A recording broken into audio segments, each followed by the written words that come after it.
Welcome to Redirect Immigration Law and Perspectives, a weekly dive into the world of immigration law and its human consequences. I'm your host, Stephen Robbins, joined shortly by co-host and fellow immigration attorney in Philadelphia, Pennsylvania, Matthew Archambault. This week we have two interviews. Can you believe it? Two interviews. First, we'll be talking to Rick Perlstein. He is the author of Reaganland, America's Right Turn.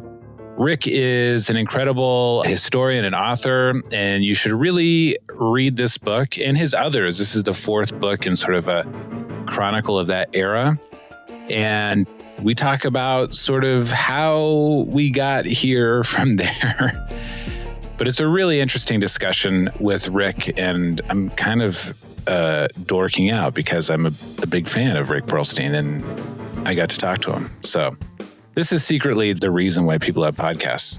You just get to call people and say, like, I need to talk to you for half an hour, and then they'll do it. It's weird. And then we talked to Laura Briggs. She's a professor and author of Taking Children, A History of American Terror, which is also a good discussion about what we've done with immigrant families and separating them at the border and otherwise, and the history of that process and that practice in America. Folks, if you like this show, which, I mean, obviously, right? What is there not to like at this point? But if you like this show, you can become a patron at patreon.com/redirect. You can also subscribe on iTunes, Spotify, Stitcher, leave a review, say something nice, share it with a friend. Yeah, all those good things are available to you. So enjoy our two conversations this week with Laura Briggs and Rick Perlstein. So I'm really excited to have Rick Perlstein on. You're a historian and an author. Tell us about your latest book. Well, this book, Reaganland, is the fourth and final book in a series that I've been working on for 23 years, so about half my life. And it covers historically, the series, I should say, the 42 years, 52 years, 58, now that's 30, 22 years between 1958 and 1980. I confuse real time and the time I write about quite frequently. I see. And someone kind of figured out that like my life has been kind of like a week a year for the past 23 years. Right. Wow.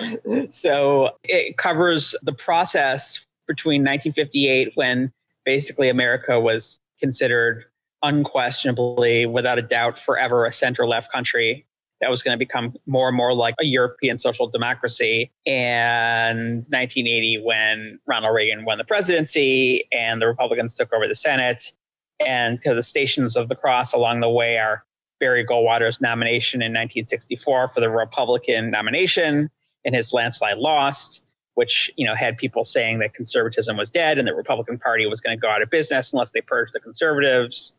And then Richard Nixon's election in 1968, and then his landslide in 1972, and the kind of revival of American patriotism with the bicentennial.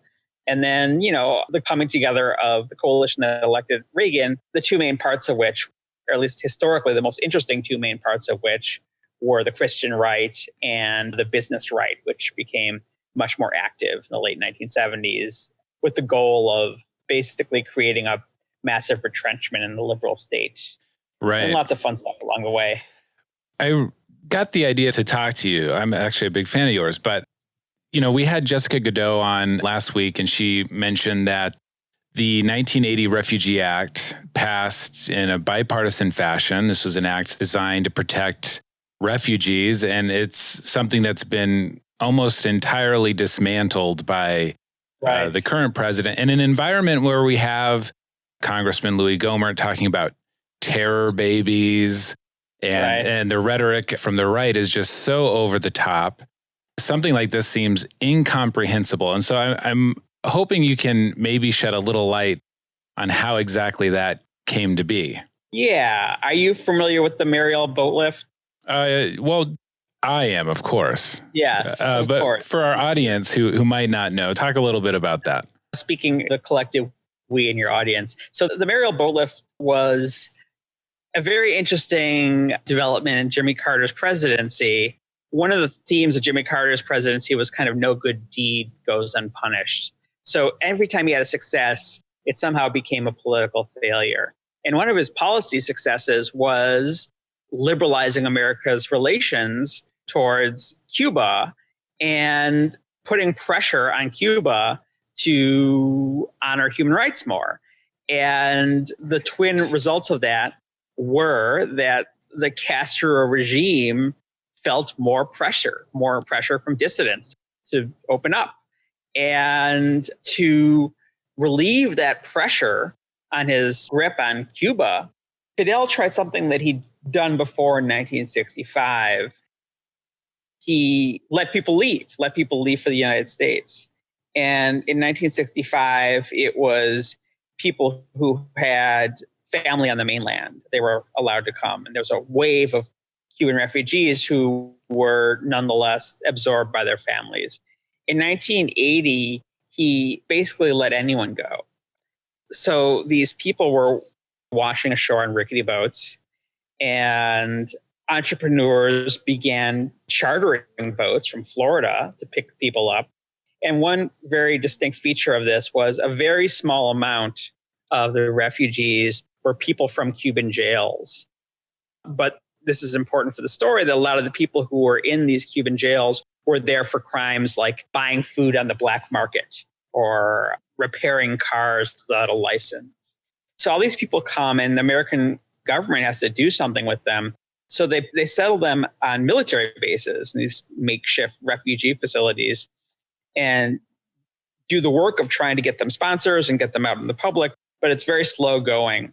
So you have these masses of Cubans in places like Fort Chaffee in Arkansas, where it's like 90 degrees, 100 degrees.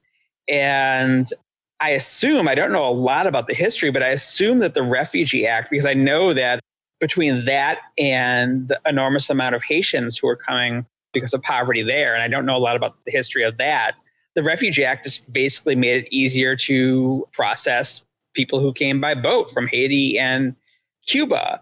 And the reason that would have been something that the Republican Party could get behind, of course, was that it made Castro look bad.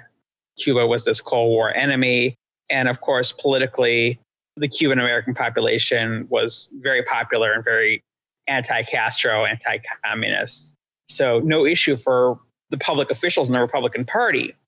What's interesting about this in the Trump context is that at the grassroots, in places like rural Wisconsin and rural Arkansas, there's this massive, very racist backlash against the presence of these Cuban refugees. You know, the Klan got involved. People started talking about how they were going to steal American jobs, that we already let in all these, Vietnamese after the Vietnam War, and they had stolen all their jobs. And how do we know they're not still communists? And most importantly, and even the New York Times fell for this, the idea that the refugees were overwhelmingly criminals or mentally retarded people or people from mental hospital. Not sending their best. Sending their best, right. And it was nonsense, but even the New York Times had an article basically entertaining this thesis. So at the same time as we have in the realm of public policy, this sort of welcoming arms in the culture and on the ground, there's a backlash. And one political result of the backlash, very interestingly, was that the governor who seemed to be accommodating this in Arkansas, the youngest governor in America, Bill Clinton, was kicked out of office in 1980.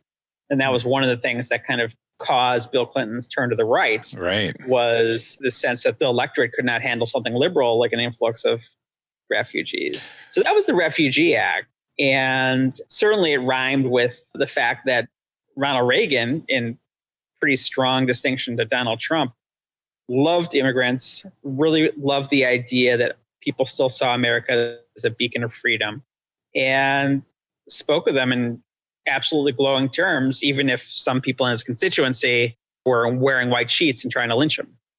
Right. So it does seem to me that I mentioned to you, or I guess I emailed you, this sort of famous clip of Bush and Reagan debating in Texas. And it's this question from an audience member about why should we pay for the education of illegals, and which was an issue that ultimately decided around that time by the Supreme Court. And I mean, this is a red meat question. That's right. And they're kind of being almost baited, and that's right. There's a million ways you could imagine a Republican candidate for president answering that, maybe even answering it without answering it. And both of them go the other way in what ends up being a pretty strong rebuke of the question itself. I mean, in other words, it seems to me that those were actual convictions of those two men and not sort of cynical political positions. Yes, although what's interesting about that is the whole debate is available on YouTube and also just that clip, or actually the Reagan part of the clip. The interesting part about that is the moderator, Howard K. Smith, asked the question and it's not clear who he's asking it to, right? So both the candidates, George H.W. Bush and Ronald Reagan, who are basically, they're the last two men standing. Ronald Reagan almost has a clinch, but this is Bush, this kind of like desperate last stand in his home state. They kind of look at each other nervously. Right. And George W. Bush, kind of like looks kind of imploringly at Smith and asks who the question was addressed to.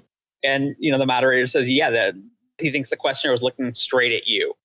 This Texas native son, this guy who'd been a congressman and ran for senator, et cetera.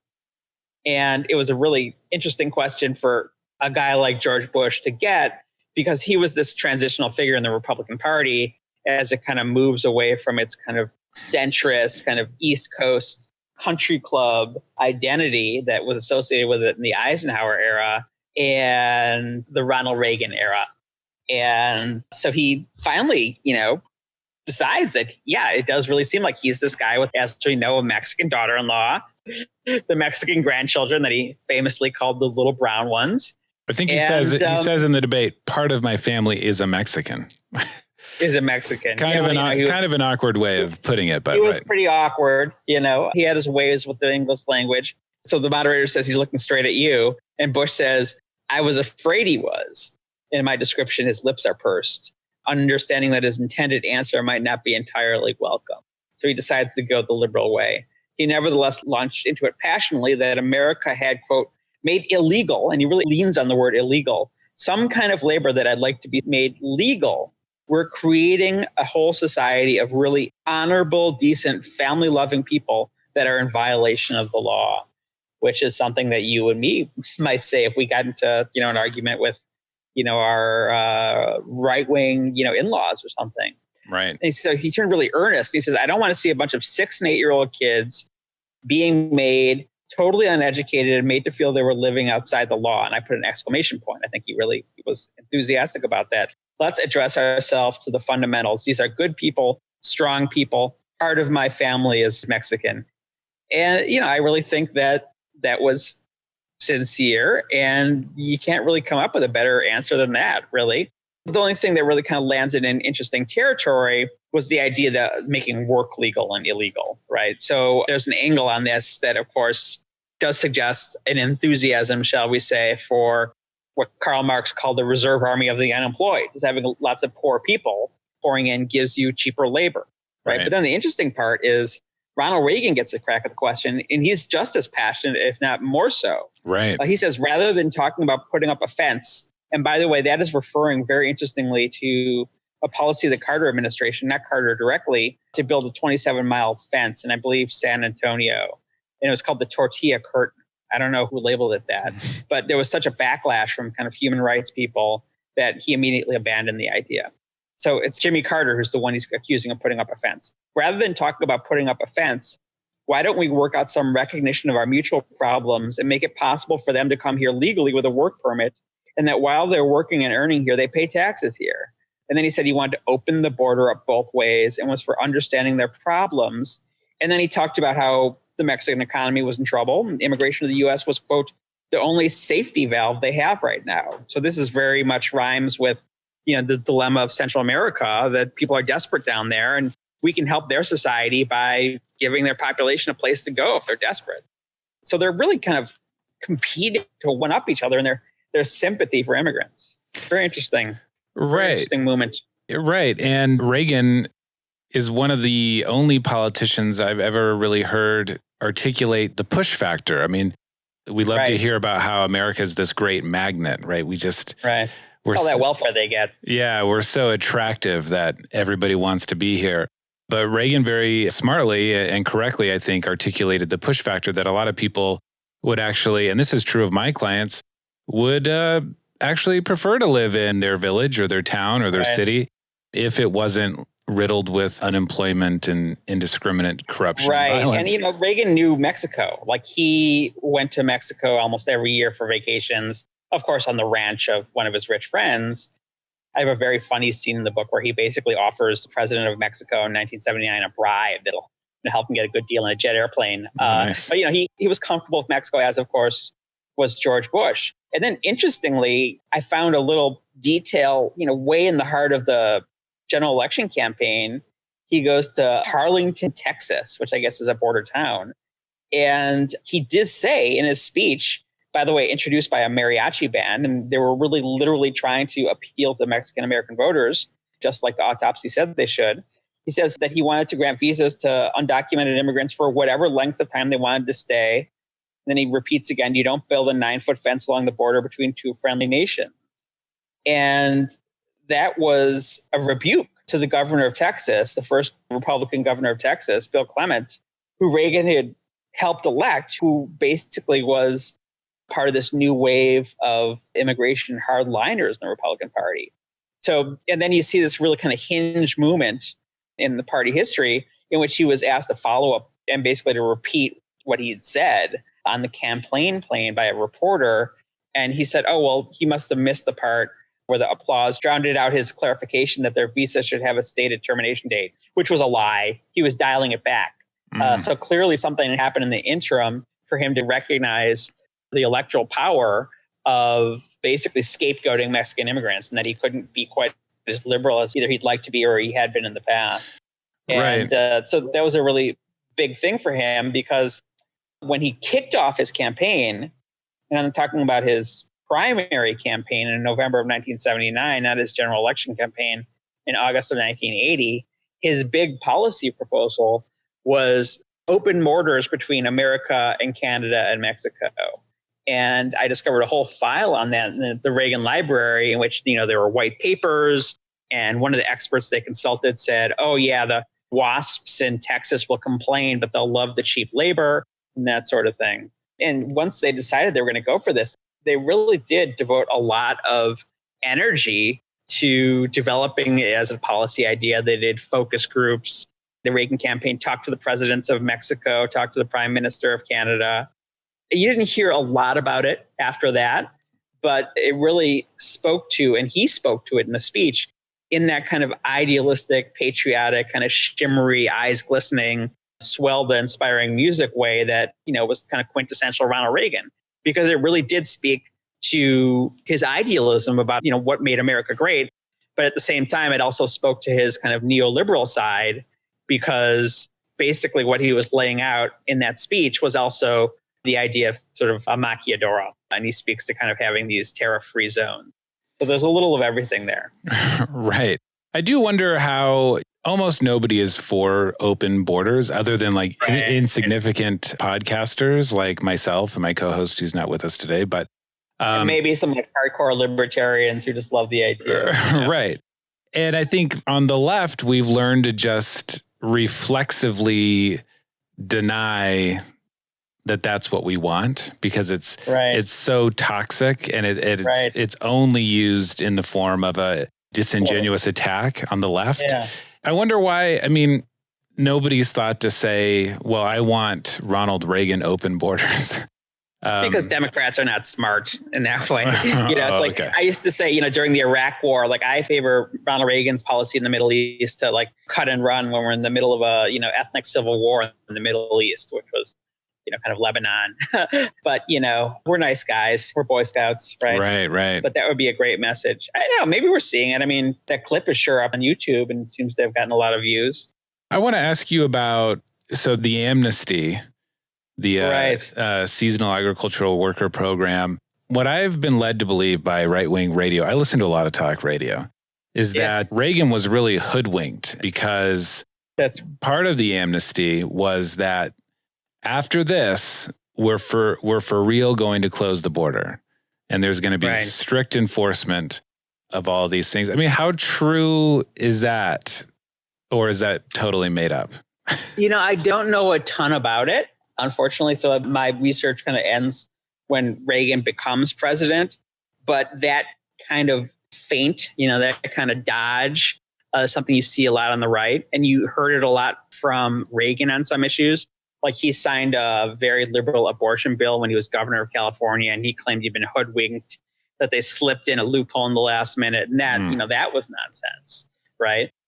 I think that that's a way to create a Reagan that's palatable for our own movement. My instinct would be that he liked the idea of making it easier for Mexicans to be able to become Americans, right? Just like he liked the idea of making it easier for Italians to become Americans, or even Africans to become Americans. But yeah, as you know, the right-wing discourse on immigration is so full of bad faith. I mean, no one considers that if you lock down the border and make it harder to cross it, you're also making it harder to get back into Mexico, right? Even like when Jeff Flake, when he broke from Donald Trump, and one of the reasons was immigration, I reviewed his book, A Conscience of a Conservative, and you look at how he talks about immigration, his complaint is that they basically don't have the Bracero program anymore like they did when he was kids. And if they just have work permits, then people wouldn't settle there with their families. So that was basically a racist explanation too. Right. So there's a lot of nonsense on the right when it comes to immigration. I think that, we'll have this one-time amnesty and then we'll lock down the border. That's kind of rooted in a fantasy itself. I mean, as we know, you can't have 1,000, how many miles is the border? You can have this massive border on a river and in the mountains and have it be locked down without having this completely militarized state, right? And spending zillions more money than we could ever imagine spending on this one policy priority, presuming that it is a policy priority.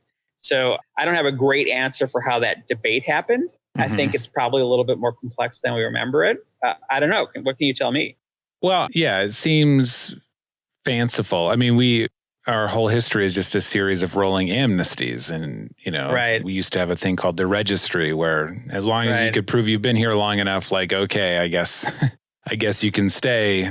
So I don't see any real intent in the law to have this be the one last final go at it. Right. That doesn't really make any sense. Yeah. Yeah. It does seem a little bit like a rewriting of Reagan as a right-wing figure. I do want to ask you... He's only right-wing in pretty much every other sense. All right. I do want to ask you, so before we started recording, I mentioned in your book, The Invisible Bridge, this scene of Reagan sort of rising to prominence and telling America, it's okay, you're great, you don't need to apologize for Vietnam and the Watergate burglars. Actually, maybe they weren't such bad guys. They just loved America. And but they weren't criminals at heart. Yeah, these seem like really big gaffes, almost like if you did a bad impression of a disabled reporter or something like that should totally destroy your political career. And yet it didn't. I'm just curious what echoes you see in what's happening right now with Trump and the rise of Reagan, and what distinctions you see too. Yeah, that's obviously a huge and interesting question. But basically the way I've been putting it is both Reagan and Trump would say effectively 2 + 2 = 5. And one of the big differences is when Reagan had a speech in front of him, what he most often was trying to do, or what his handlers were trying to do, was to make him sound basically that he was in the respectable center of American opinion. There are lots of exceptions, but for the most part, they certainly didn't want him to sound like a bigot, and he didn't want to sound like a bigot, right? And there were plenty of things that were profoundly dishonest in his political rhetoric and his formal proclamations. But for the most part, when he was behind a podium, he said 2 + 2 = 4. And when he said 2 + 2 = 5 and said something that was crazy and wrong, it was something where he was kind of relaxed and speaking off the cuff. A perfect example that I do mention in the book is in 1986, he told a group of reporters actually, that racial relations in South Africa had improved so much that they were better than in the United States. And since he believed there were no racial problems in the United States, that was a pretty nutty thing to say. Right. And it was clearly the result of him believing, the most insane South African propaganda, which there was, an enormous amount. They spent millions and millions of dollars trying to create public relations for apartheid and give the impression that they were working diligently towards, racial harmony and racial democracy. And the reason I wrote about that in the book is it was in the context of his relationship with his closest advisor, a guy named Michael Deaver, who at the time he said that in 1986, happened to be on the outs. He wasn't working in the White House for various reasons. And in his memoir, Michael Deaver said as soon as he heard that, he knew exactly what must have happened. He must have given the interview while he was strolling on his ranch. And he said, if I were there, I knew, because I knew Ronald Reagan better than anyone, is that you never let Ronald Reagan give an interview where he's sitting down because then he's too relaxed, or when he's strolling on his ranch because he's probably thinking about his horses or something like that and doesn't realize that what he's saying is going to be heard by millions of people, right? So when Donald Trump says 2 + 2 = 5, it's always as he did last night, right? He can do it off the cuff. He can do it also in the most watched speech of his career, written and edited by dozens of people. Right. I mean, he would just make things up last night, and he was clearly just reading what was supposed to be the official policy of his campaign. So that difference, that gulf really speaks to the transformation of the Republican Party under Trump in all kinds of different ways. One of the big differences is that the Republicans always used, kind of bigotry and scapegoating and racism as a tool to gain and hold power. But they did so very carefully. And that's where the kind of dog whistle and coded language stuff comes in, And when someone went too far from the dog whistle into saying things out loud, generally, like when Mitt Romney said no one has ever asked to see my birth certificate, they would apologize for it. They would be called out by the media. So there was this very kind of careful negotiation. And part of the reason for that was because these were establishment figures who understood, broadly speaking, the lessons of mid-century European history, that if you really weaponize people's hatreds and resentments, you might end up with oceans of blood, right? Donald Trump completely erases that sort of distinction. It's all weaponized resentment. It's all open racism. They're sending their rapists. I mean, the idea that, Mexico is literally, he's, saying this opening speech, as opposed to Reagan's open speech, by the way, where he said, call for open borders, that Mexicans are conspiring to flood America with rapists is as horrifying as anything a Ku Klux Klan Grand Wizard could say. So that sort of disciplining of the weaponization of resentment is completely gone now. Right. The Post says Trump's massive pledge on a coronavirus vaccine underlined his bold, speculative promises at the GOP convention. And that's pretty unfortunate. And it seems like we, you talk about speculate that I'm going to be 6 foot tall tomorrow. Well, yeah, I mean, why not? You can speculate to anything, I guess, but it also, to me, just seems to speak to the failure of the media. I mean, you say that in the past, these people have had to apologize and course correct, and this sort of keeps us in some sort of negotiable territory. Right. And the fact that we're still calling these types of speeches, it's bold, but speculative is racially suggestive. Speaks to a whole other failure. But yes. And I write about the history of that failure in my book, available at better bookstores near you and socially distanced websites, Reaganland, America's Right Turn, 1976 to 1980. Rick Perlstein, thank you so much for your time. I really appreciate it.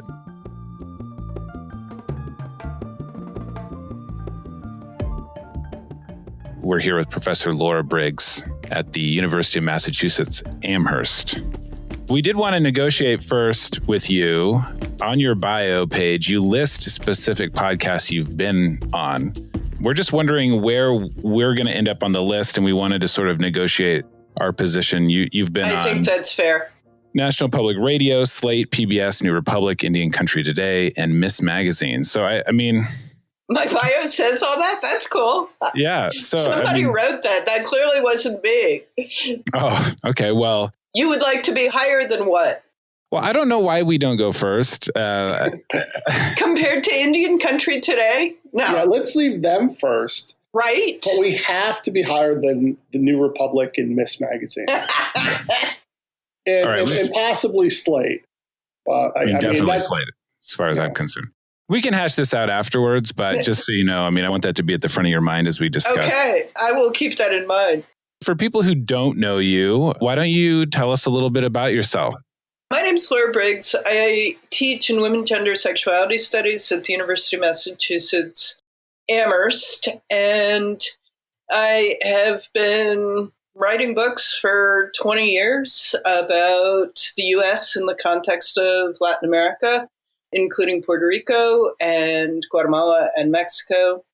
I've written a little bit about transnational adoption, and this most recent book, Taking Children, began actually as an expert testimony part of a brief in the Attorney General's lawsuit against the Trump administration in the context of their separating children at the U.S. border. I am enjoying the book. And what I was talking to Stephen about before you came on in our little private conversation is it's just another book that we can read to remind us that this country has kind of always sucked a lot of things. And you do a good job in the book, just to remind us, if we haven't really thought about it for a while, that we separated children from parents during the time of slavery. Now, and I feel really dumb and ignorant for not really knowing about our role that the U.S. federal government had in taking away Native American children from their parents and how extensive it was. I feel stupid for not knowing it, but I was learning it reading your book, and I'm a 50-something-year-old man. Yeah, Matthew, I've heard a lot of people say that. Like, how did I not know this? And Matthew's dumb for so many other reasons that are. Yeah, I mean, this is just another layer. I was going to say something else. As an educator, I'm really interested in the pattern of what we know and what we don't know, because teachers are all individuals, right? And, they get textbooks and in the K-12 level, but they can sort of add stuff. So how is it that we can systematically not know? A lot of people don't know, especially people who are not Native, about the separation of Native kids that went on for 100 years almost, that was organized as a strategy for ending the Indian Wars in order to, on the one hand, acculturate Native kids to make them into, just like Anglo folks, to detribalize them, to compel them to forget and stop using indigenous languages. How do we not know that? And clearly part of it is this idea that we also don't teach the Indian Wars, right? We have this idea that the U.S. expansion to the California coast was just sort of a natural outgrowth. The continent was just sort of here. Look, I played a lot of Oregon Trail growing up. I know exactly how that went down. Okay, there was typhoid and snakes, and that's right. That's pretty much it. Exactly. And pioneers and their caravans. The other thing that I think we're only beginning to really get good at talking about is that taking children has a long history. We've thought about other kinds of policing, especially over the summer. We thought in coherent ways about what is it that local police departments across the country are doing and what is their role in sort of displacing a population that has become excess in the era of austerity and deindustrialization, imprisoning people and keeping them in line through shootings. But we forget to ask, what is the role of the child welfare system in policing communities? And I think that people were prepared to be shocked by the Trump administration separating children at the border. And what I mean by that is, as many people have said on Twitter and elsewhere, like with the Trump administration, the cruelty is the point. They make a spectacle of this sort of behavior. Where for the George W. Bush administration, they kind of stuffed it behind closed doors that they were systematically separating children from their parents. And there were congressional hearings, but it wasn't in the papers in the same way.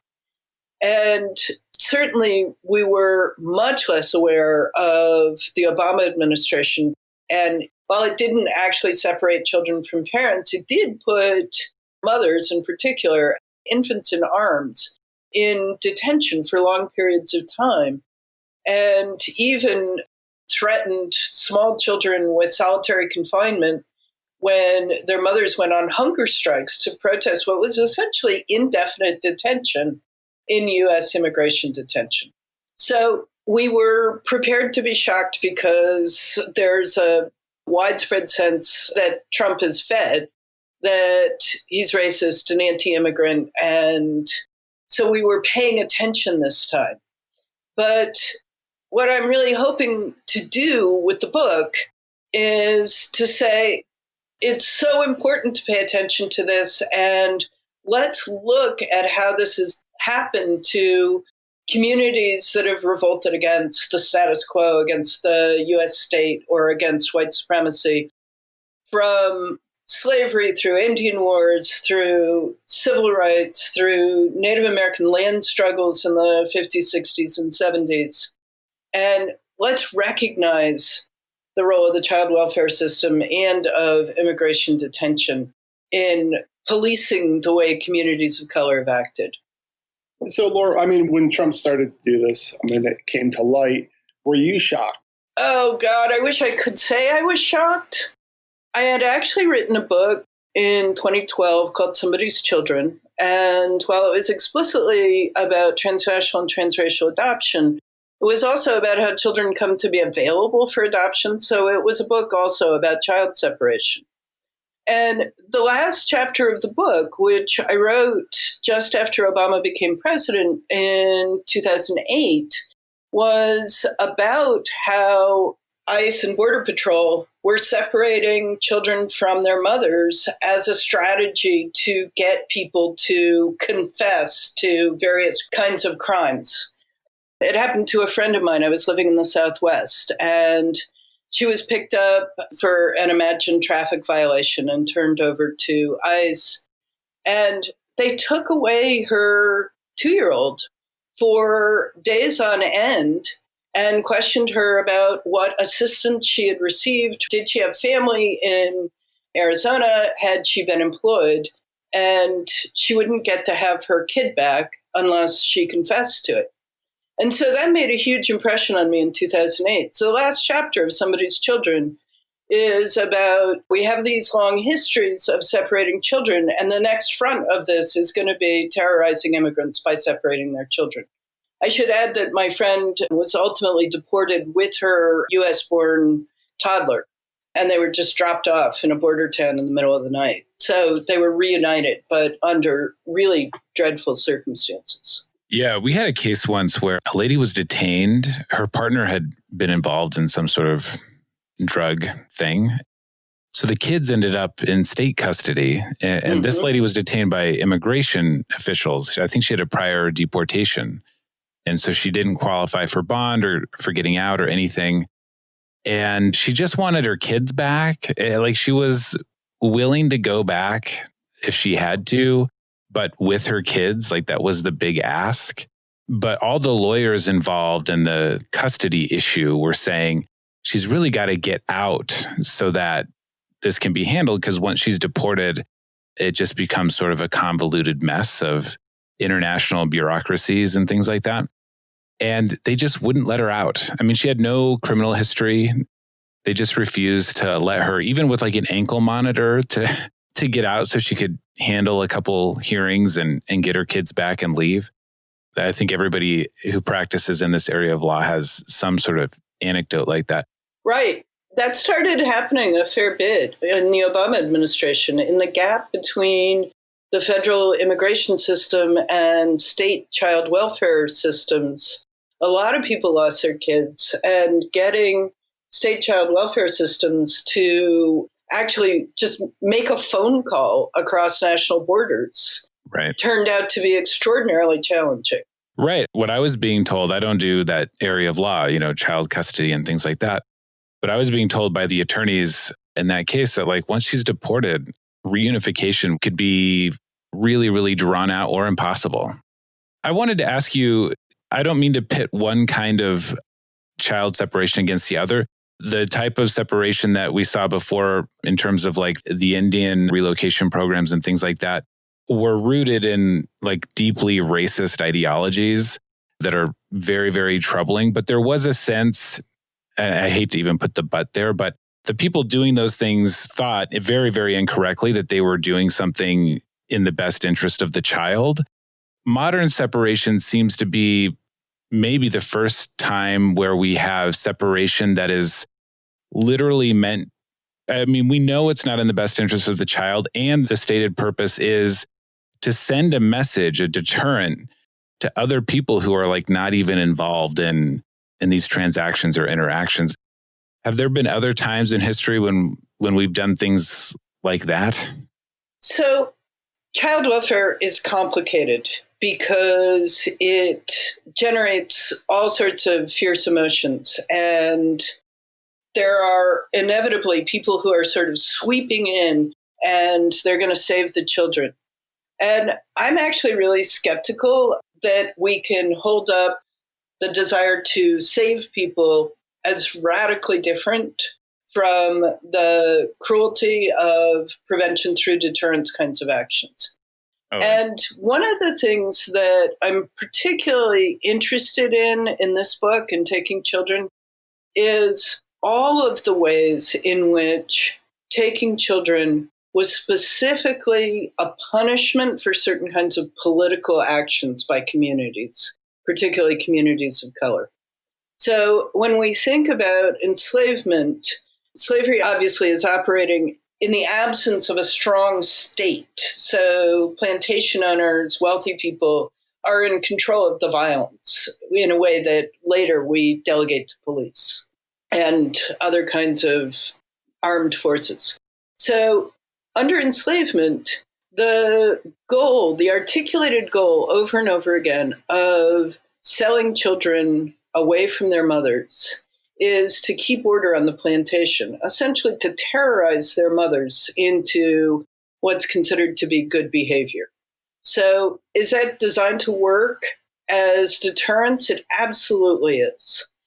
In the context of the end of the Indian Wars, we see a colonel in the military starting the first Indian school. And what's his background? His background is dealing with prisoners of war, where he tortures them, he drills them, he cuts their hair, native prisoners of war. And he says he can use the exact same techniques with children. And so what we see in the only real reckoning that we had with conditions in Indian boarding schools is in 1924 in the Merriam Report. What do we see? We see children who are chronically underfed, dealing with epidemic disease. They are dying in outrageous numbers. And one of the charges in the Merriam Report that to me is the most astonishing is that illiteracy rates are incredibly high in Indian boarding schools, which is to say kids are being forced to work in agriculture and in the barracks, being turned into a certain kind of servant class is the goal. And the pretense of education isn't even happening.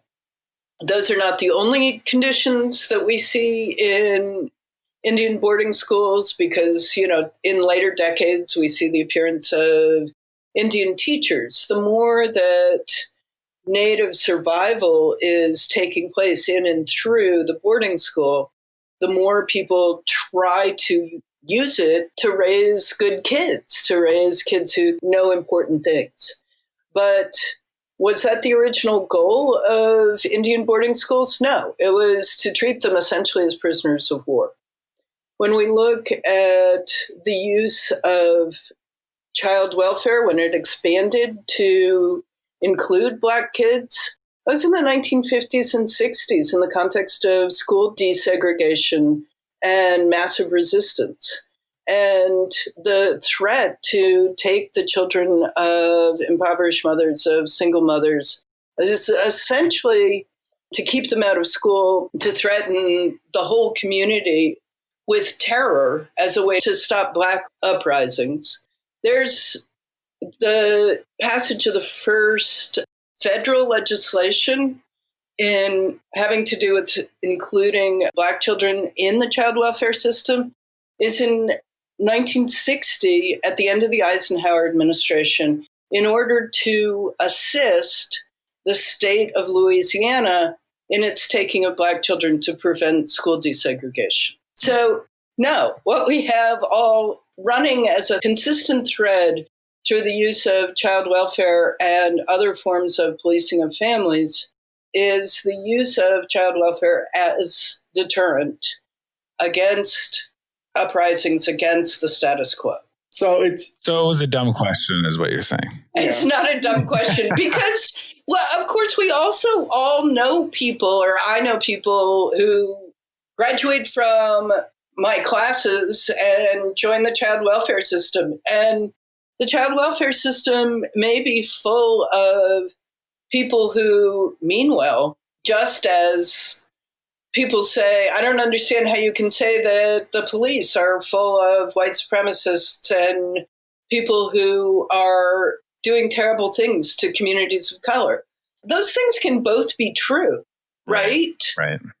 These are state institutions designed, in the case of the child welfare system, to institute essentially civil death penalty, right? Severing the relationship between a parent and their child. So one of the most commonly used phrase when we talk about history is like those who don't know history or ignorant of history or forget history are doomed to repeat it.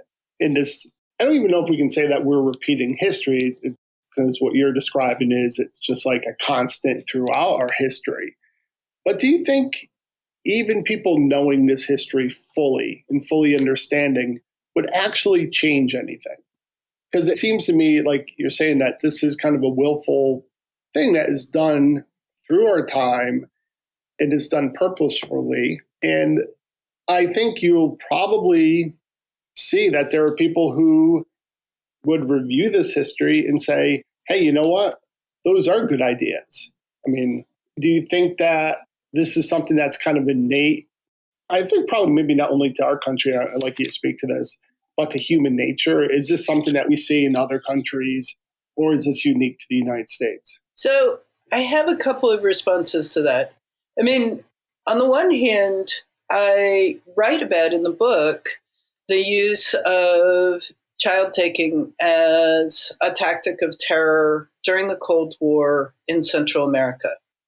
And there is some familiarity in the United States with the taking of children in Argentina, but much less awareness of Central America. And if people know about Central America, they know about El Salvador, less likely to know about Guatemala, where there was a huge paramilitary and military effort to relocate the children of indigenous people who were understood to be in opposition to the government. And so militaries and paramilitaries would wipe out indigenous communities, they'd burn them to the ground, they'd kill people, and they'd kill the majority of the population. And they would often pick up children in that context. Or other times they would simply walk into a community and take the children and relocate them either to Spanish-speaking communities or to other indigenous communities that were seen as more loyal to the government, less likely to be involved in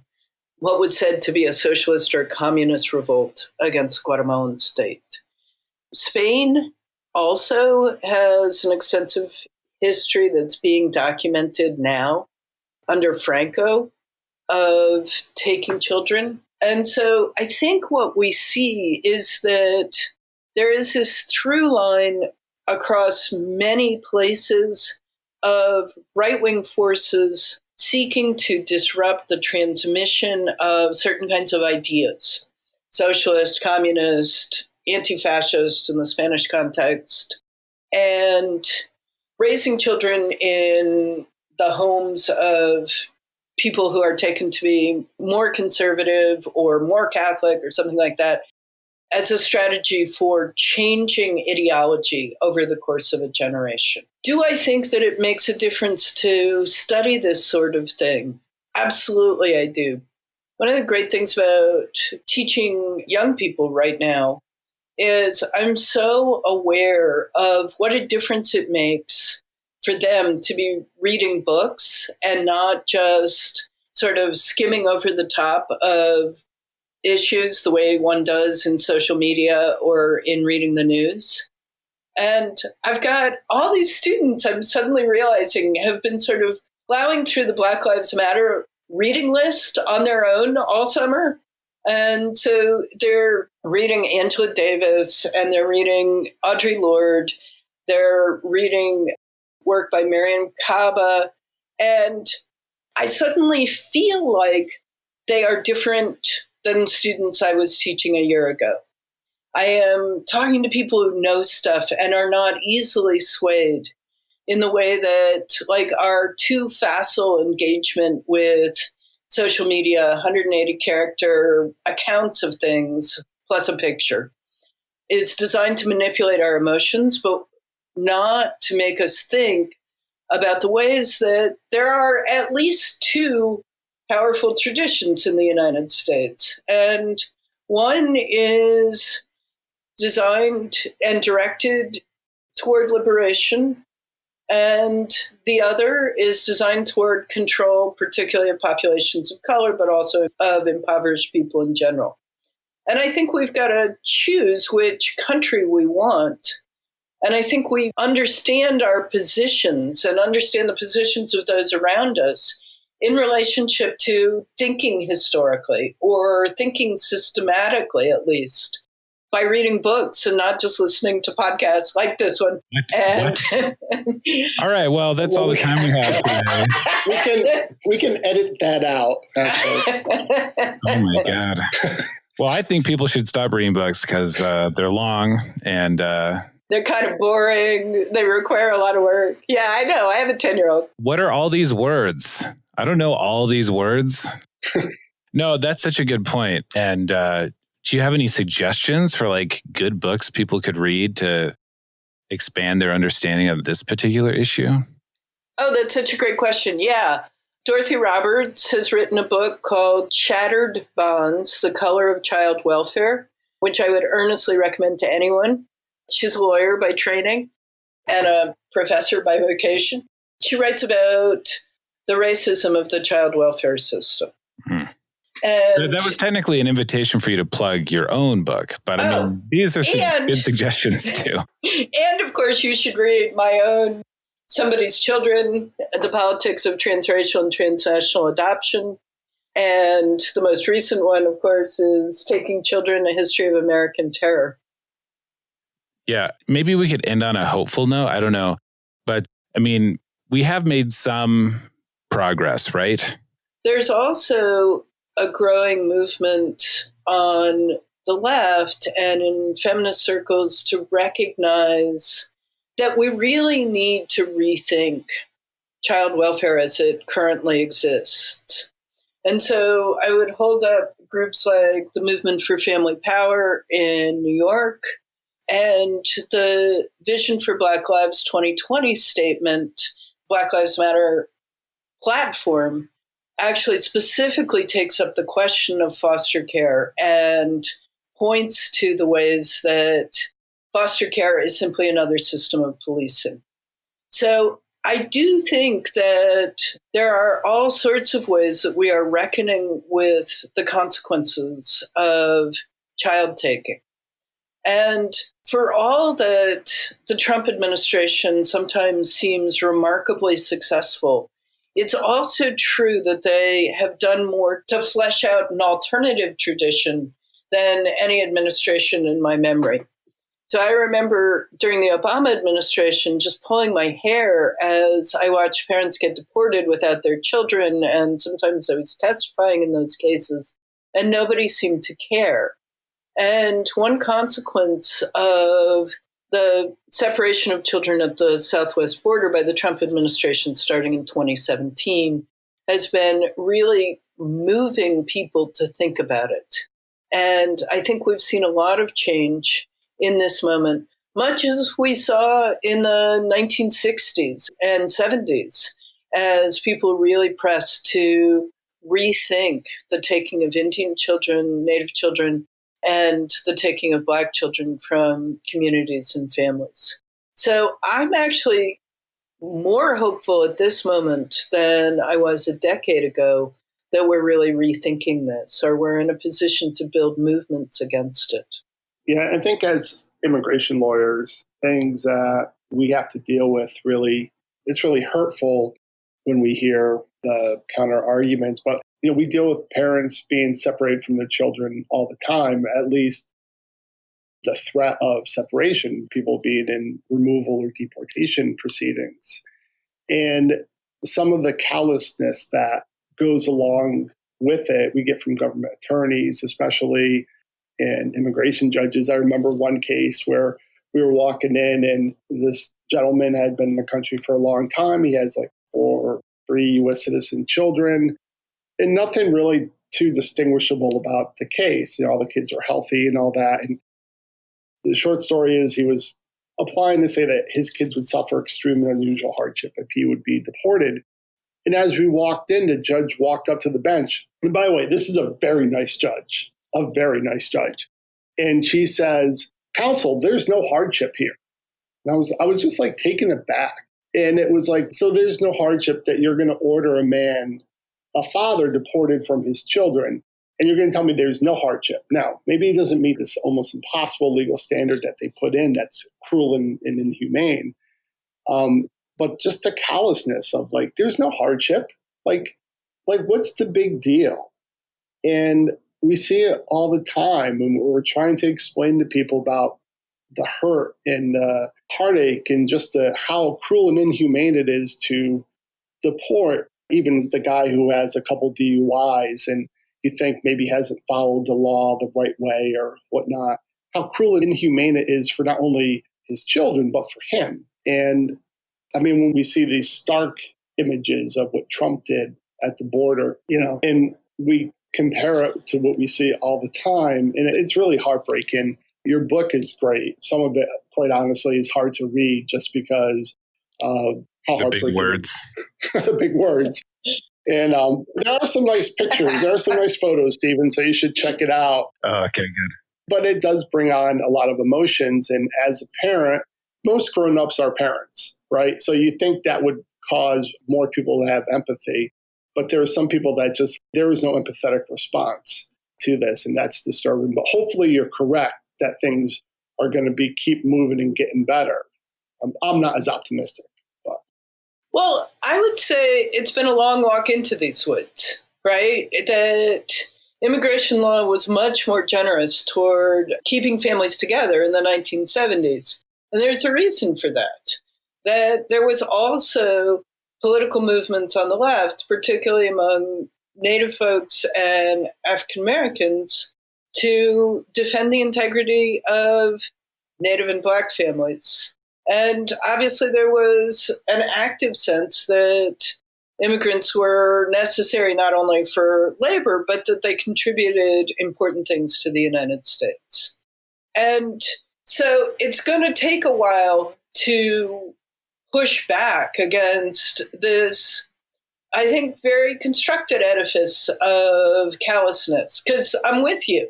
Like, I don't understand how anybody who's a parent doesn't get why this is excruciatingly painful. But I think if we go back to slavery, we realize that, those were family-based systems, right? Everybody was part of the same household. And some people's children were precious, and our slave owners said, Black mothers don't feel anything toward their children. So it takes a kind of work. But we've pushed back against the belief in the inhumanity of people of color and immigrants before, and we'll do it again. Right.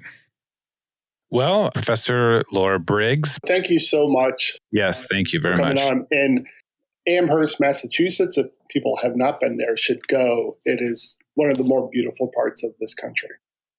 It is indeed. And it's a great place to find intellectuals and poets and artists and musicians, because we're like in an L between Boston and New York. And so everybody stops here on their way from either place. Awesome. All right. Well, thank you so much for your time. We really appreciate it. Thanks for having me on. Well, thank you.